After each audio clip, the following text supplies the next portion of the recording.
మీరు శివుడి భక్తులైతే ఈ వీడియో మీకోసమే.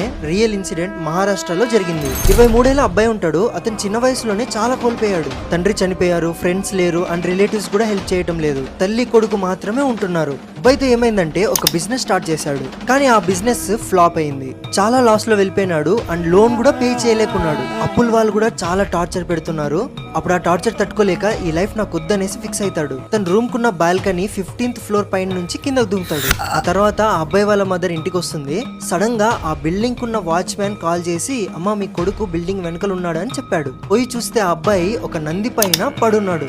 అబ్బాయిని నీళ్ళు కొట్టి లేపుతారు. ఏమైందని అడిగితే, అమ్మా నేను నా ఫ్లోర్ నుంచి దూకానని చెప్పాడు. కానీ అక్కడ ఉన్న వాళ్ళు ఎవ్వరు నమ్మరు. సరే అనేసి వాళ్ళు సీసీటీవీ కెమెరా చూస్తారు. చూస్తే అబ్బాయి ఏ నంది మీద అయితే పడినాడో ఆ నంది ఆ బిల్డింగ్ లోపల వస్తున్నట్టు గానీ వెళ్తున్నట్టు గానీ సీసీటీవీ కెమెరాలో రికార్డ్ అవ్వలేదంట.